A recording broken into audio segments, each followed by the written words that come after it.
Not long ago, yet if you measured time in years, but yet long enough ago that it exists mostly in memory, there was a wonderful world. Its people were wayward, witty, and wicked. Most of them were merely profane, outrageously impulsive, and extraordinarily talented. All of them were gifted in one respect. They had a tremendous zest for the enjoyment of life. Inevitably, they all came together, almost as members of a club. And we will hear them as they remember one of their most beloved members and the wonderful world of Robert Benchley.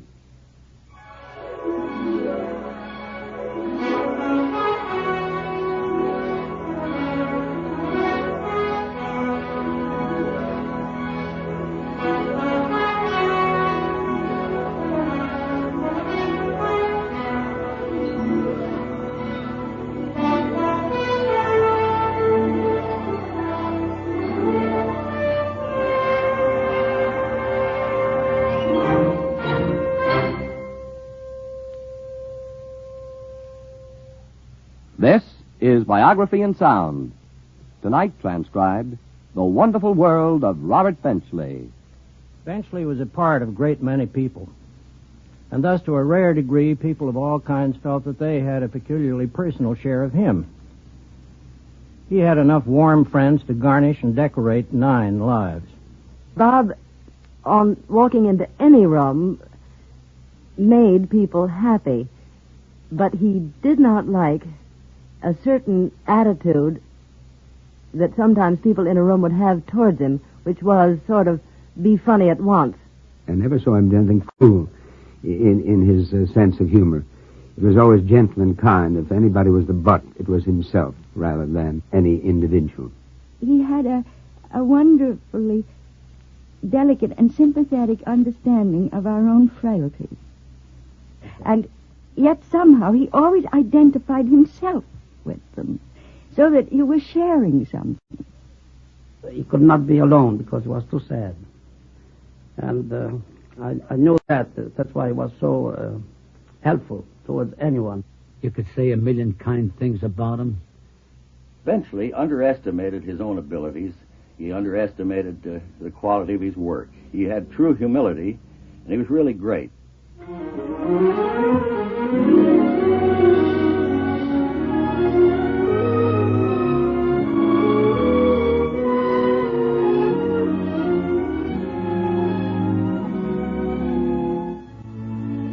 Tonight we have an especially appropriate narrator for our biography.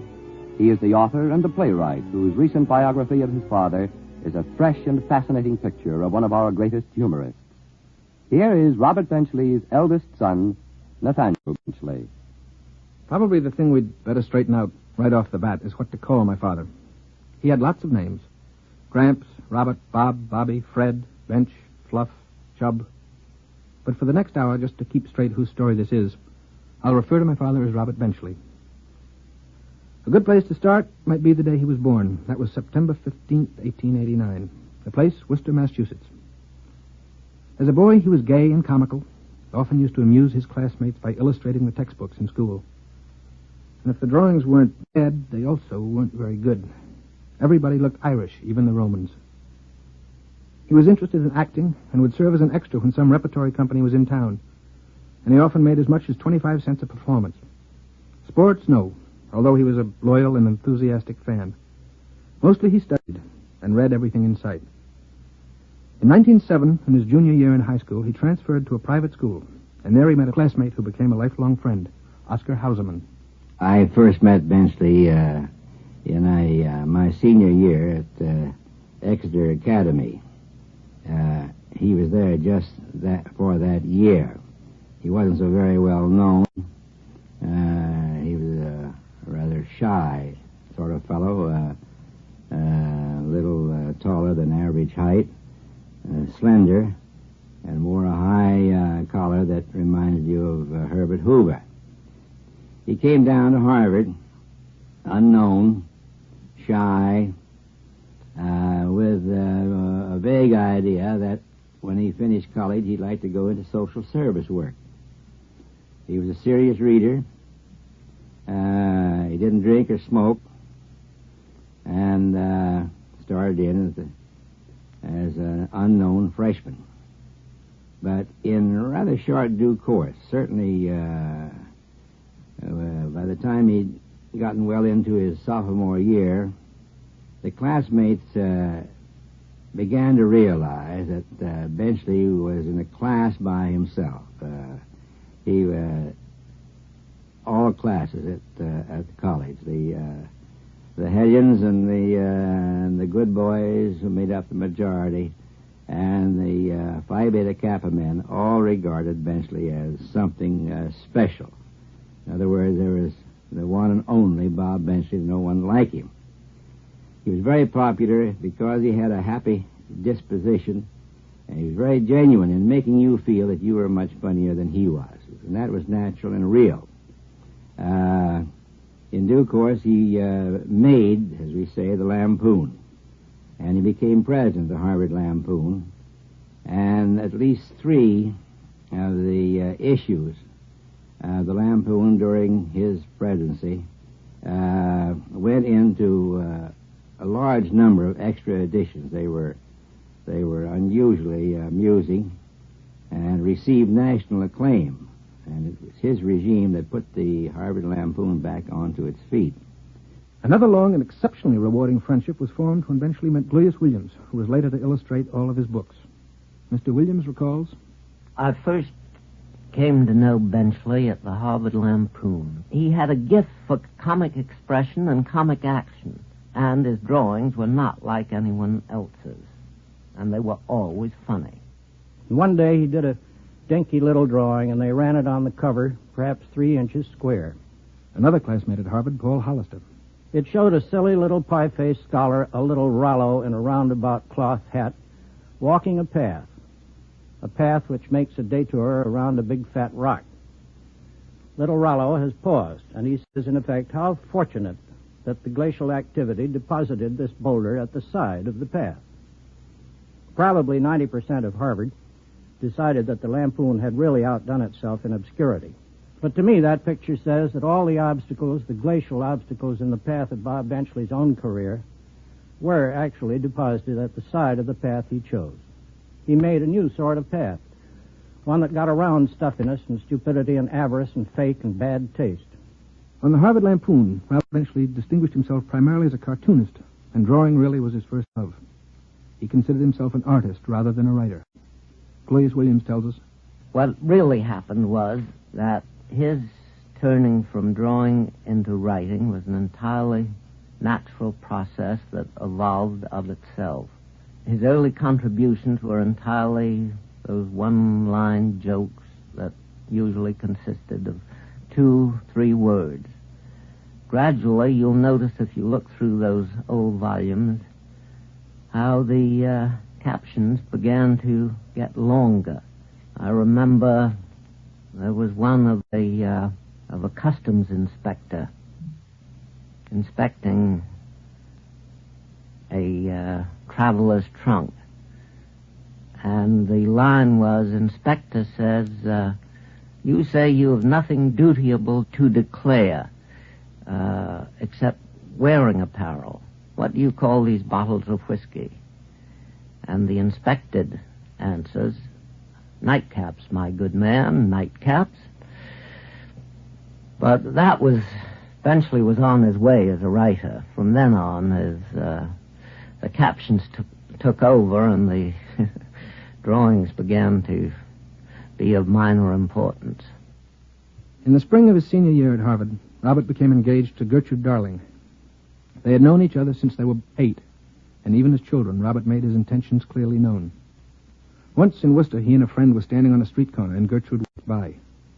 The friend said, there goes my brother's new girl. Like hell she is, Robert replied, and that settled that. Robert and Gertrude were married in June of 1914. The following year, in November, I was born, and 4 years later, my brother Bob. Benchley's remark about traveling with children came from experience and is well known. James Taylor tells us.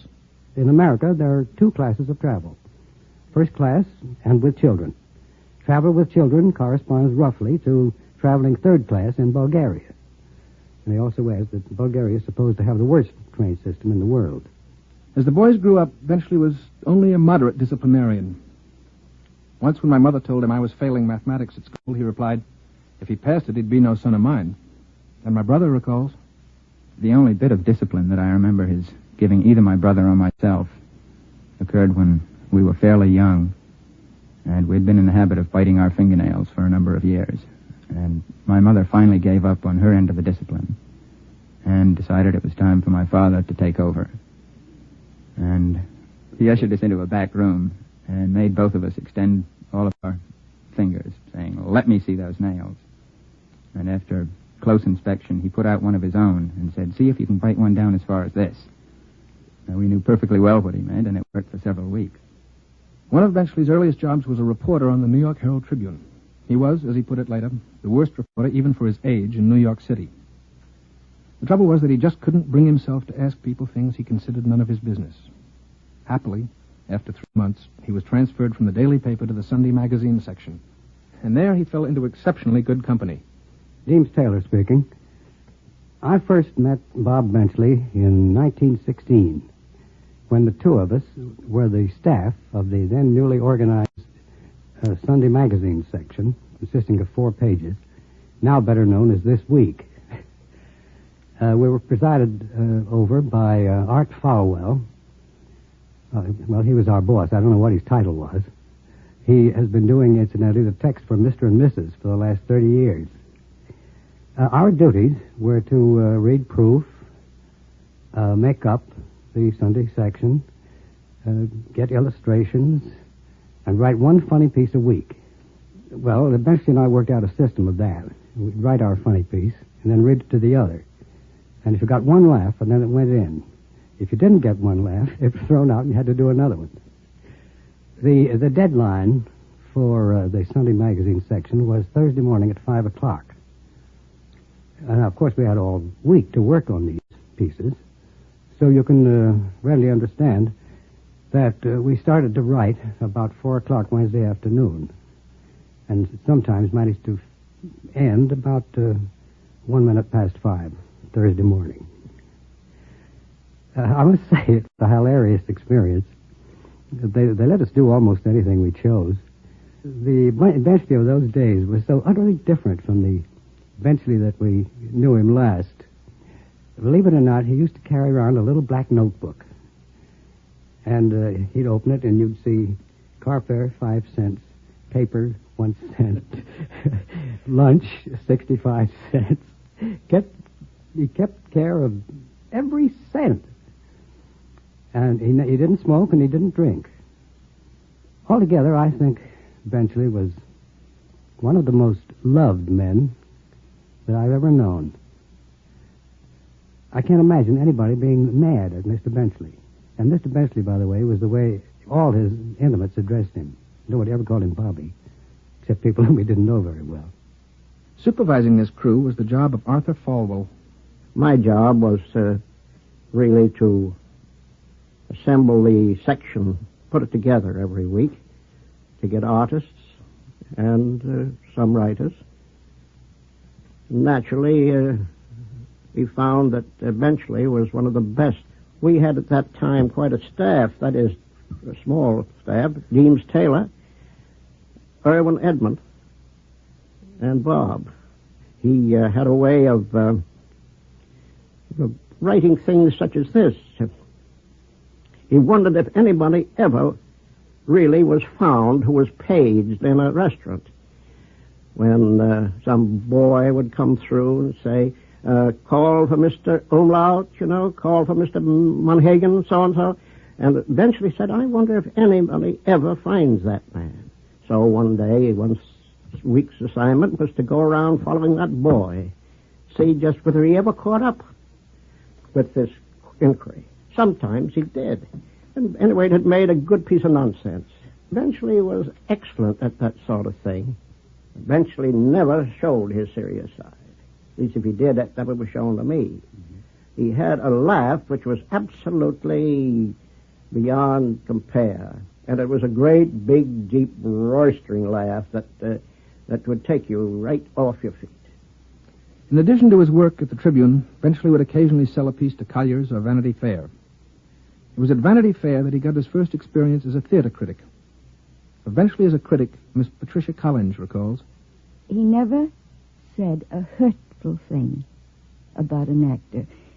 Sometimes in criticism it's easy to take the clever, witty thing to say, and it's lovely in print, but the actor goes around with that print on his forehead for a long time before he can erase it. Bob never said anything that, even if you weren't very good, you couldn't help but feel that, well, he had something, and it was helpful, as it was constructive always, but always kind. And I remember I was telling him how much I appreciated it and how much all the actors I knew appreciated it. And then he was talking about writing criticism, and I remember he said, anybody can write an adverse criticism. The difficult thing is to write a rave. And I think he meant that there's a temptation on either side to go overboard in praise, as one might be tempted to go overboard in criticism, adverse criticism. I think he was an especially selective writer. He never wanted to use a word that had not its own integrity, and so that he never, I think, threw adjectives around. If he said a thing was good, he meant it was good. And there were some of his contemporaries who were, well, they were given to dancing in the streets over things or throwing their hats in the air. But it was done with a certain amount of frequency, so that when Robert Benchley, well, if he gave you a little tip of the hat or made one small pirouette on the sidewalk, you felt you had received a great, great deal. He was a wonderful person. I'll never forget his review of Eleanor Duse. Deems Taylor. Because when I first heard the praises of this woman, I had not seen her. And I thought she must be greatly overrated. And now, here I am with my head in my hand and nothing to say. Being a dramatic critic, he'd have to be up late at night, so he couldn't get out to his home after shows until the wee small hours. And so he got an apartment in New York, which became about as public as the Grand Central Station. Oscar Hauserman. People that he hardly knew would come there and practically use it as their base of operations in New York. In the late 20s, Benchley joined the staff of The New Yorker. At first, he wrote only a column called The Wayward Press, but he later succeeded Charles Brackett as drama critic. The problem of getting his copy in was indeed a problem, as Hobart G. Weeks recalls. We were printed and still are printed in the country, so we're at the mercy of train schedules and messengers. That was the reason that our deadlines were very important to us. If you missed a certain train, there was no way you could get the copy up to the plant. Mr. Benchley, like so many writers, was suspicious of deadlines and never believed that any of our deadlines were true ones. Actually, we've always been possibly exceptional in giving authors a true deadline. For Mr. Benchley, we were driven to the point of setting up dummy deadlines, fake deadlines for him to shoot at and miss, and he, of course, being an ingenious man, would usually outwit us, and so we spent hours waiting for copy. At this time, he mostly was living or writing in the Hotel Royalton, which was only a few steps from our office. And there he would pull himself up. He would have a rather elfin man called McGregor, who was his go-between. We had a scrupulously polite man named Bob Haig, who was our go-between. McGregor and Haig would exchange dishonesties while the rest of us sat and glowered, waiting for the copy. It would be promised, the time would arrive, we would call up. Mr. Benchley would say he couldn't go any further unless he had a copy of the magazine. Hours would pass, then he'd say the copy was ready, we'd send over a boy, we would find one paragraph written, Mr. Benchley had disappeared. One boy, Frank Rosades, the veteran I spoke to this morning, said he remembered putting in 6 hours waiting in the lobby of the Hotel Royalton, being increasingly hated by the bellboys, the elevator boys, and the desk clerks. He said he slept most of the time. One occasion, I tired of sending over boys who were always sent back, being told Mr. Benchley hadn't been there for days, although we just talked to him on the phone. I went over myself. I stopped at the desk. They said Mr. Benchley hadn't been there for days. I said, would they please tell Mr. Benchley that Weeks was here and he'd come to collect the copy and had to have it. Mr. Benchley said, sent on word, come on up. So I went up and so entered the now famous room.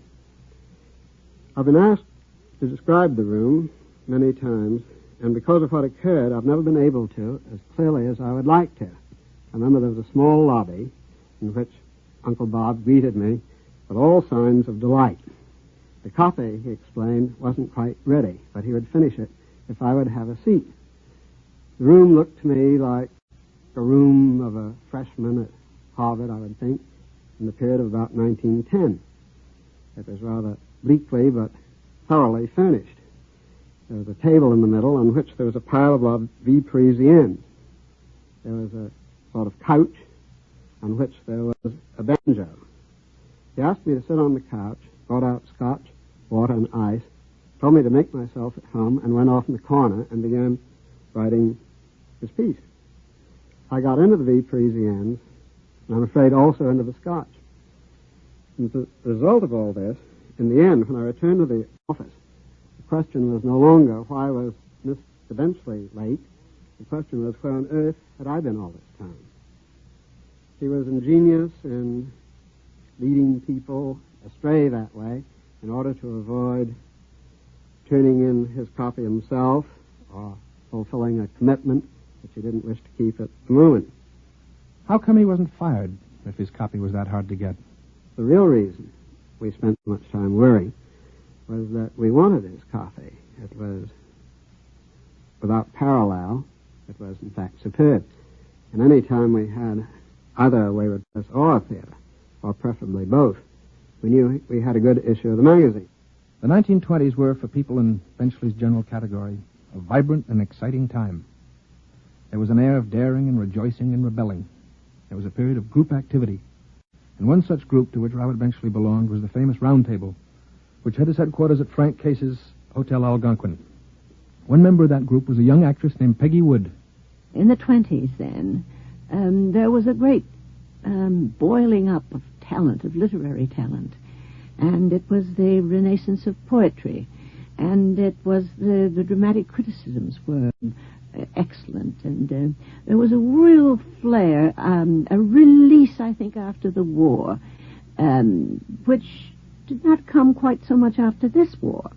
But at any rate, it found its expression in a group of young people who were such good friends, and they were so congenial, and their personalities fitted in so much with each other that I think out of that whole group in the Round Table, I never knew of a row. When I think back over, that's the first time I've ever thought of that. There never was anybody who was at loggerheads with anybody else. There were never any feuds going on. They were all joyously delighted in each other's company and each other's abilities, and they all respected each other for their abilities, too. It was called the Round Table for one very simple reason. It was round.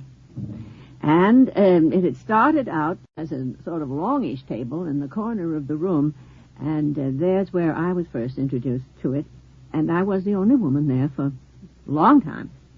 But that was because I was also a working woman. I wasn't taken there particularly for my wit, but I was part of the theater, and I came in during rehearsal times, or the Round Table was at the Algonquin, and that was the center of the theater and artistic world, that is, as far as the literary world that impinged on the theater. There might be at some time 12 or 15 people there, or there might be only 3.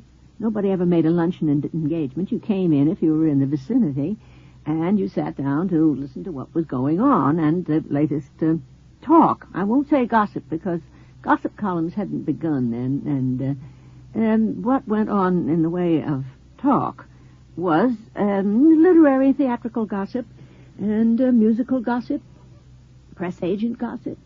But it was all done in terms of news and friendliness. And the wits that were there made their remarks great fun. Now, they didn't try to outbang each other too much, course, they did, but they didn't just wait until you got through with what you were going to say and then slay you with what they had been saving up. They listened, and that was the one thing that was so wonderful about Benchley. I think he always made you feel that you were really quite worth listening to. And in the round table, they were all good audiences for each other. Wolcott, Broome, Deems Taylor, of course, Benchley, Murdoch Pemberton, Brock Pemberton, Lawrence Stallings, who wrote What Price Glory, Max Anderson, all kinds of people came and were introduced, and I met my husband there, John B.A. Weaver. And we were regular parishioners, as we might say.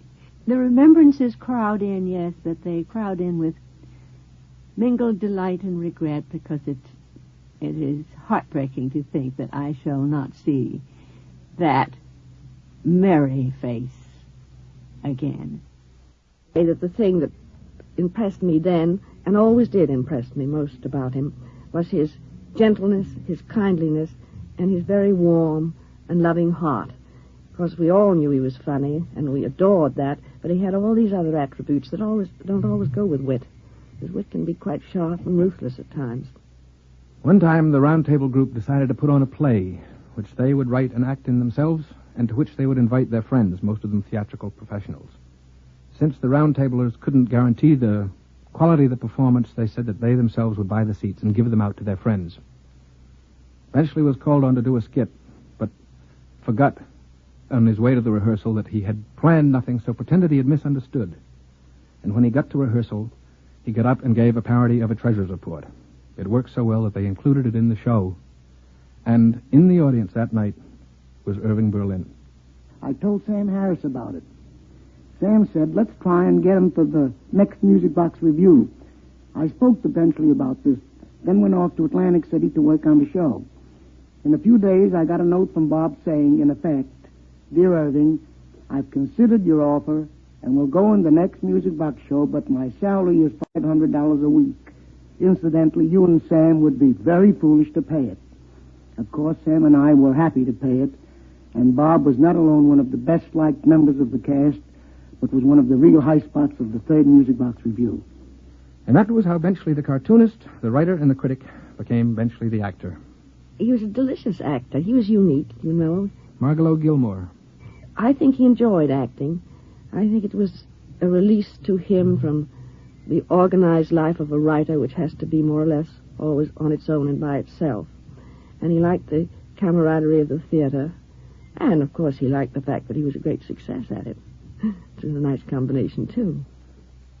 This is Biographies in Sound, and you are listening to The Wonderful World of Robert Benchley.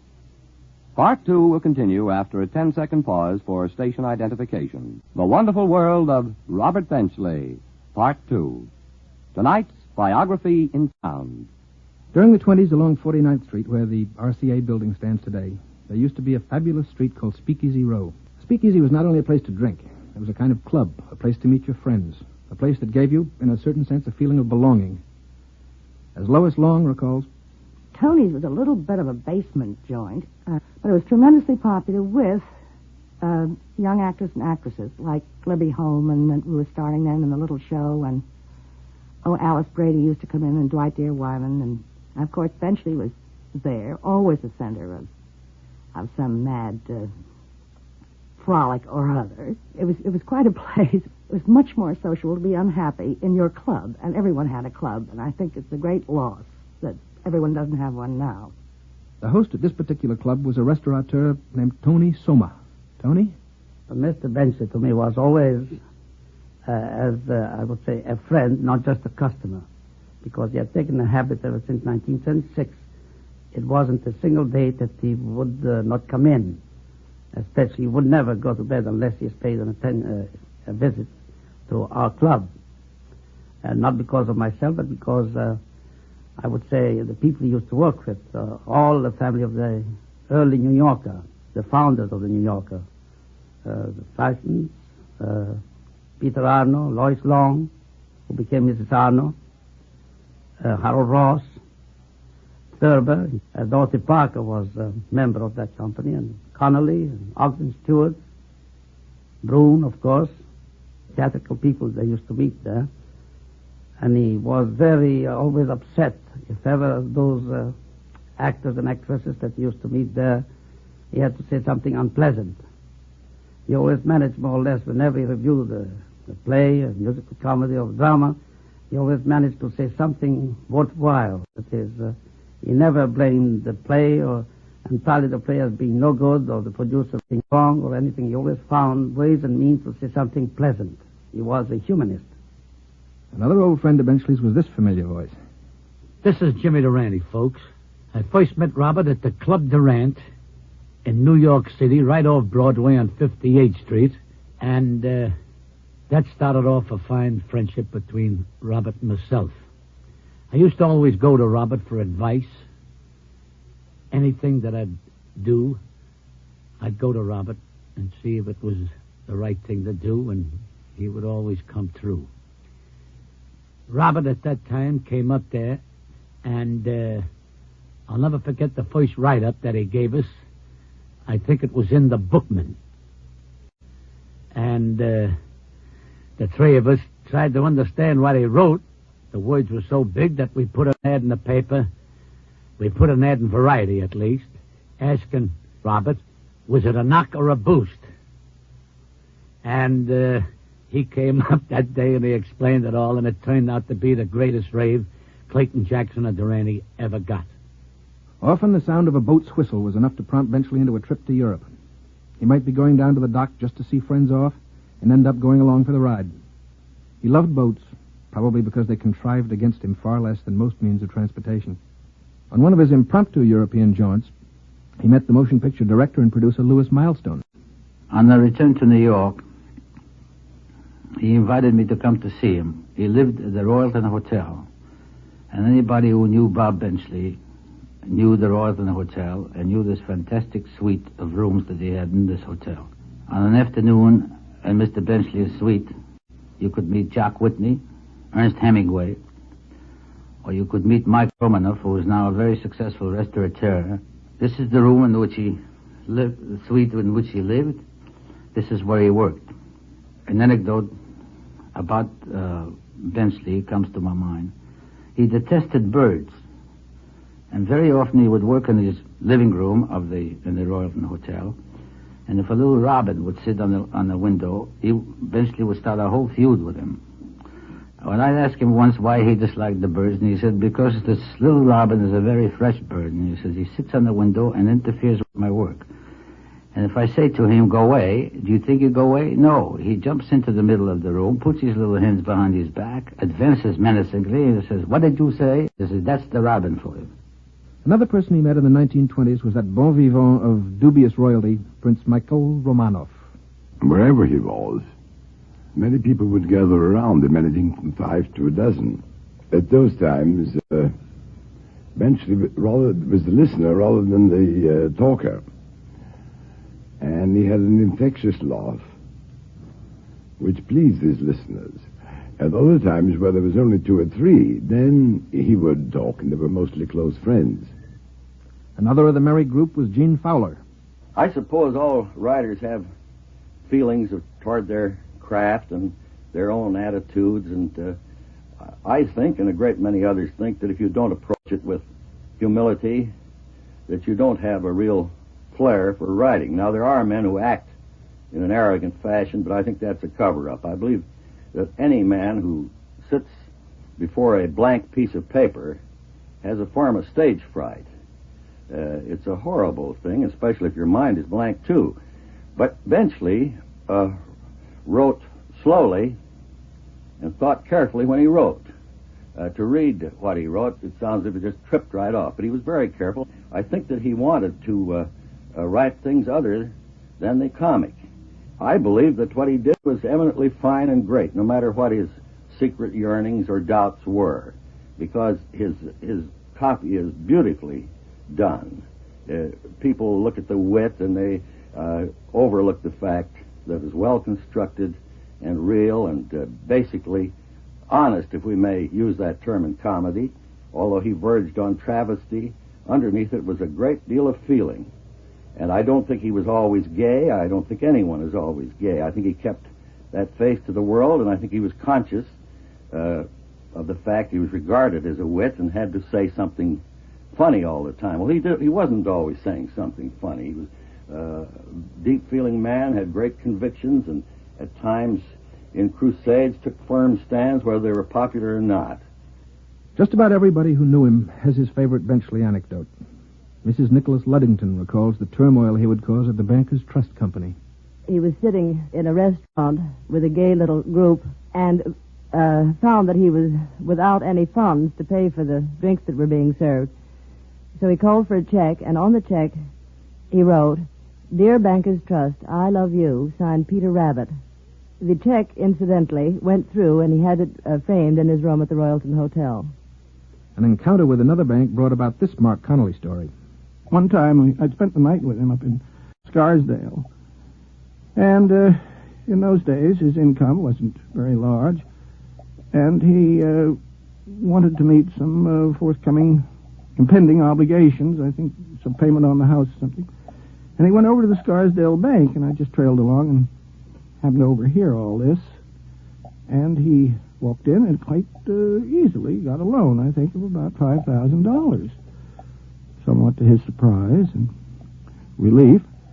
We got on the train to come to town.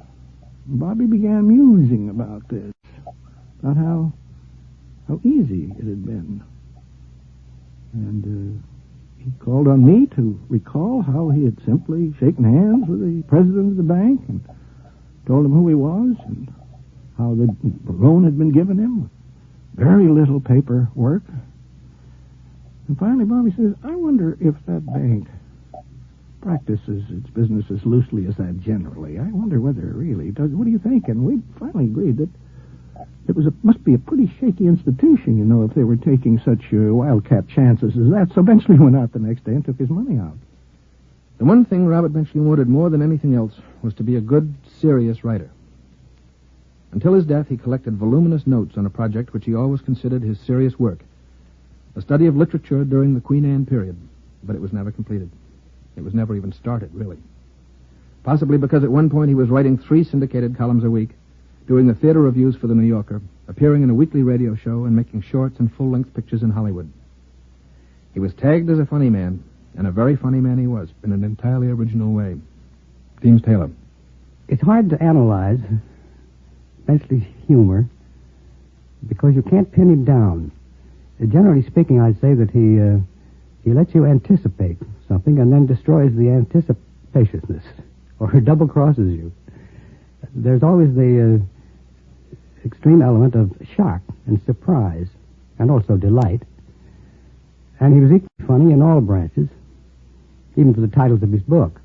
But he had a faculty of just putting down ordinary events with great solemnity, and yet somehow making them completely hilarious. He wrote a very instructive series of opera synopses. There was one, a Wagnerian affair. It's pretty involved. I haven't time to give you the plot, but you can get a slight idea from the table, the cast, among whom were Strudel, the god of rain, and Schmaltz, the god of a slight drizzle, and Woodpecker, a soprano. You may remember the famous Spanish chanteuse Rachel Meller, who made a great specialty of singing Spanish folk songs. And as she sang only in Spanish, the management printed a brief synopsis of every song in the program. So Benchley helpfully contributed a few. Among one called La Lavandera, the laundry man, which it is not, starts off, a coquette pretending to be angry bites off the hand of her lover up to the wrist. And another gem called La Guya, the timetable. It is the day of the bullfight in Madrid. Everyone is cockeyed. The bull has slipped out by the back entrance to the arena and has gone home disgusted. Nobody notices that the bull has gone except Nina, who has come to town that day to sell her father. He has another about a Spanish girl whose father was president of the First National Banco. He rarely repeated. He was never a man who was funny for the sake of being funny. Pat Collins. A humorous remark came out of him absolutely spontaneously. So that I think it was probably later he began to think that would make a piece and wrote it. Today, in New York's Restaurant 21, there is inscribed on a plaque over a certain table, Robert Benchley, his corner. And his corner it was, because he spent a lot of time at 21 and is fondly remembered there. My name is Mac Crindler, one of the brothers Crindler, the 21 Club. Benchley would gather with his cronies. He's got a compendium of all the humorists and all the gay working people of our city, i.e. the Fourth Estate, and these writers and artists of every description. Well, it was our favorite customer, his rather, and he introduced it. To close the place, which we normally did at 1 o'clock in the morning, then we'd bring a piano down from the second floor. Benchley loved German songs. He knew a lot of them. And that's where my brother and he would compete, you see. Although my vocabulary was not as keen or as broad as theirs, I liked to sing, so that we made a happy trio. Of course, anyone else could join in if they wished, which they did. And this would go on for 2, 3, 4 hours. It wasn't just the singing, but the wonderful conversation that flowed from it. It was a wonderful spirit of camaraderie. He lived a very happy, broad life, and I shall always remember him fondly, as all of us do, at 21. I am Bob Crindler, youngest member of the Crindler family. Bob Benchley was extremely kind to me. I had developed a hobby of collecting inscribed first editions of authors who frequented 21. And of all the authors who came in during the early period of my association with 21, I would say 95% were either in the company of Bob Benchley or were brought in by him. Mr. Benchley knew of this desire of mine to collect inscribed first editions, and it was through his kindness that I met persons such as Sinclair Lewis, Ernest Hemingway, John Steinbeck, and so many others. My name is Remo Revel. I've been connected with the 21 Club for the past 28 years. Remo Revel, captain of waiters. I remember one time, this happened to be Christmas. The place was not even open, and they came in through the side door. We opened the door, and who was there? Mr. Benchley. We told him that the place was not open. And his reply was, well, at this time I'm not looking for the bar. I come in to see you especially. And like Santa Claus, he gave us a $10 gold piece to each favorite waiter. Of course, at that time we used to be in gold standard. And I still have this piece with me, which I cherish all the time. Since June of 1926, Benchley had been going to Hollywood from time to time, either to write dialogue or subtitles for pictures, or to act in one of the 50 or so movie shorts he made. He also appeared in a lesser capacity in about 40 feature pictures.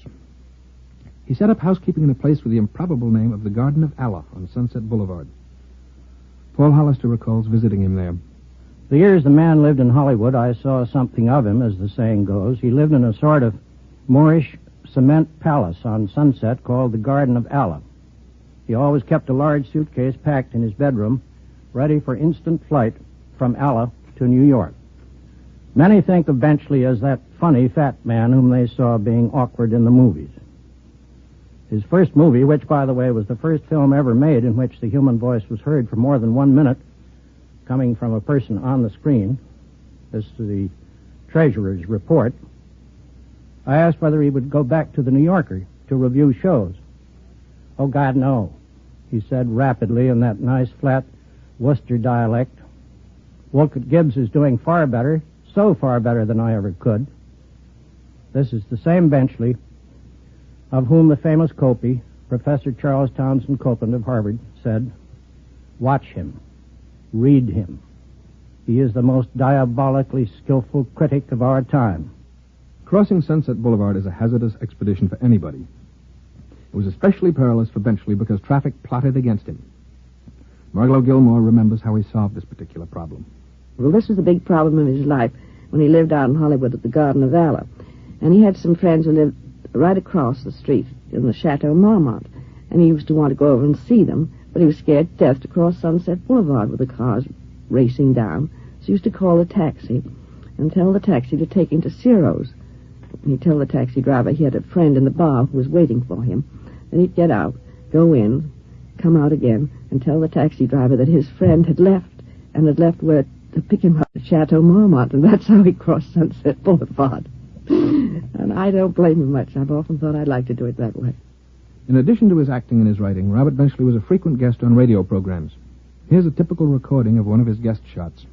Ladies and gentlemen, the subject of my discourse tonight is crooning. Now, as you all know, the human throat is made up of 3 parts. 1, the larynx, 2, the pharynx, and 3, the Adam's apple. The Adam's apple, of course, is the most important part of a crooner's throat, as it is the part on which the bow tie rests. Now, the ordinary singer sings with his mouth open, thusly. You notice how unpleasant that is? But the crooner sings thusly, which is just as unpleasant but harder to hear. Now, another important part of the crooner is the jukebox. It is estimated, and I quote, that in the 12-month period from 1939 to 1944, Americans, or people of American descent, put into jukeboxes a total of 19,742,000 nickels and 5 cents. And I unquote. Another phenomenon in connection with crooning is the growth of what is known as the bobby sock. It's no relation.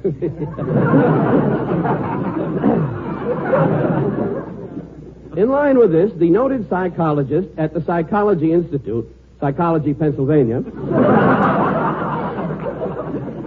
the head of the outpatient department, Dr. Eric Hoffenstumer, said, quote, "It could happen to you." Unquote. Dr. Hoffenstumer, incidentally, has just left the Institute and is now singing at the Orpheum under the name of Perry Hoffenstumer. Velvet rhythm, you know. The 2 leading crooners of the day are Mr. Frank Sinatra and Mr. Bing Crosby. Mr. Sinatra has a huge following, which is highly enthusiastic about his singing, causing them to emit such cries as...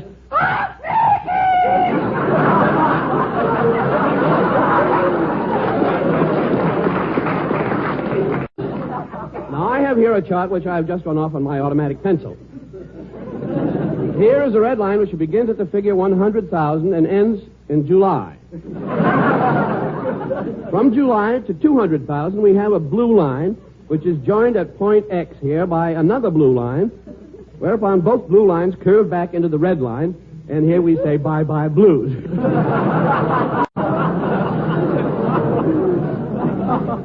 Now, there are various other lines here scooting up and down across the page, but these lines mean nothing.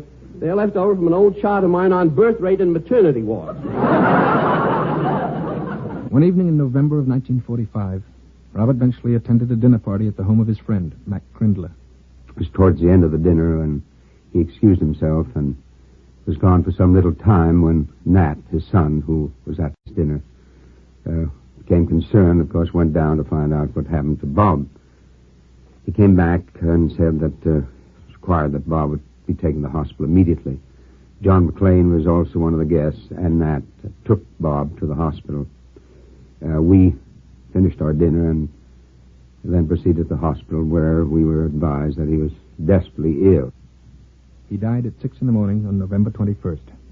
And when he died, about 25 of us who had been among his intimate friends at various intervals, instead of going to the funeral, we hired an upstairs dining room in the 21 Club and staged a rollicking, alcoholic party for our beloved Robert.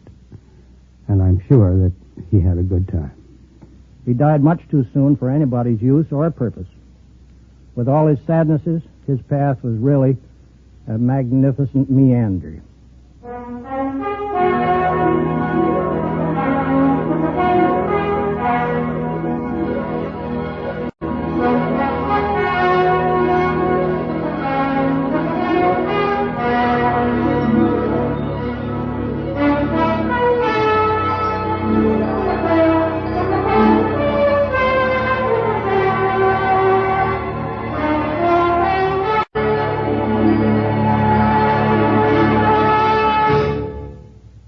You have been listening to Biography in Sound, and tonight's transcribed account of the wonderful world of Robert Benchley.